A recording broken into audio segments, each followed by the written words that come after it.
د پسرلي د ښکلو وږمو او ښایسته ګلونو په سرو څپو کې د افغانستان د ډیموکراتیک جمهوریت پایتخت د ثور د ستر پرتمین انقلاب زانګو د دې انقلاب د لومړۍ کلیزې شانداره لمانځنه وکړه. دا هغه انقلاب و چې د افغانستان د خلکو د ستر لارښوونکي، د افغانستان د خلکو د ډیموکراتیک ګوند د مرکزي کمیټې د عمومي منشي، د افغانستان د ډیموکراتیک جمهوریت د انقلابي شورا د رئیس نور محمد ترکی په لارښودنه ترسره شو. خلکو په ډېره بې صبرۍ د ثور د اوومې نېټې د خپل خلقي انقلاب د لومړۍ کلیزې انتظار ایست.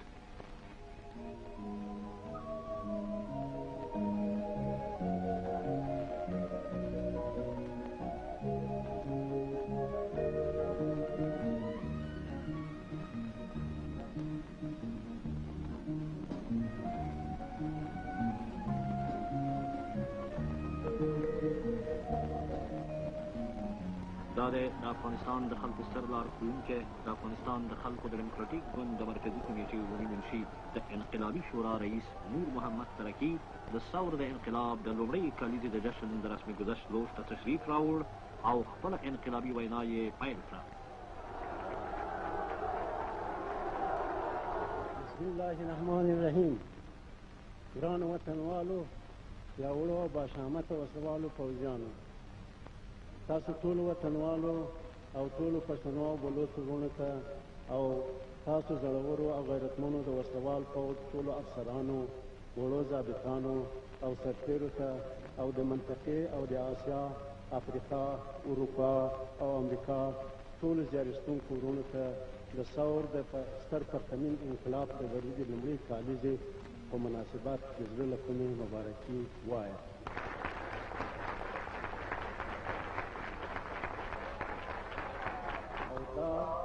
ستر او نیکمرغه جشن پرانیزم. زموږ ستر خلقي انقلاب یوازې د ګران افغانستان په زیارستونکو او په خلقي وسلوال پوځ پورې اړه نه لري، بلکې دا انقلاب د جهان د ټولو کارګرانو او ډول ډول زیارستونکو خلکو انقلاب دی.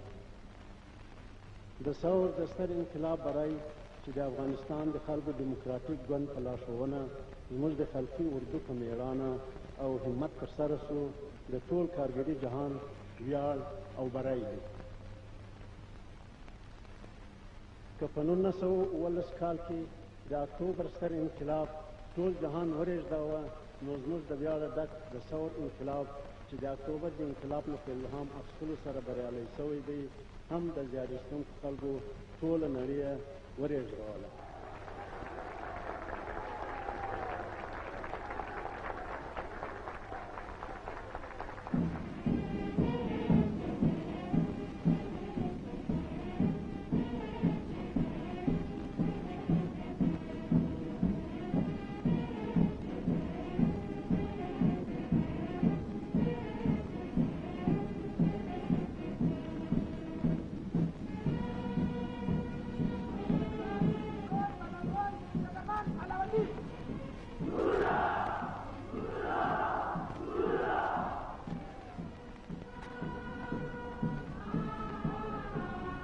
افغانستان خلقي اردو د خلکو د انقلاب د کامیابیو کلکه دفاع کوي.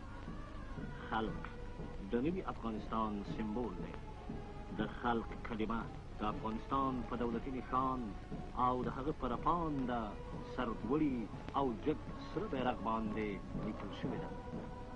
د افغانستان د خلکو د اردو منظم عسکر د لومړي ځل دپاره په دغسې شاندارو مراسمو کې د ثور د ستر پرتمین انقلاب د لومړۍ کلیزې په جشن کې برخه اخلي.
افغانستان د خلکو وسوال پوځ هره شیبه او هره لحظه دې ته چمتو دی چې د خپلې خاورې د هرې لویشت او د ثور د ستر انقلاب د لویو موفقیتونو کلک دفاع وکړي.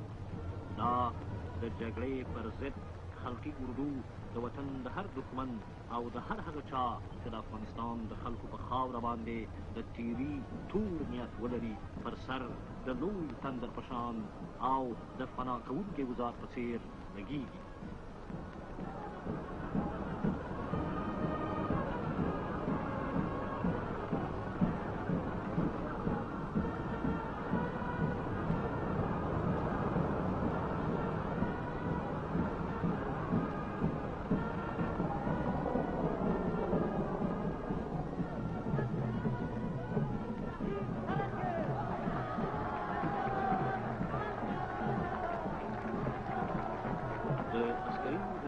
څخه وروسته د کابل د کار د ګوندي ناحیو منظمه مظاهره د سرو بیرغونو په څپاند بهیر کې د خلکو د ستر لارښوونکي د افغانستان د خلکو د ډیموکراتیک ګوند د مرکزي کمیټې د عمومي منشي د افغانستان د ډیموکراتیک جمهوریت د انقلابي شورا د رئیس نور محمد ترکي په وړاندې د درناوي، احترام، هورا، چکچکو، انقلابي ترانو او حیرانوونکې خوشحالۍ سره په چیغو سره تېره شوه.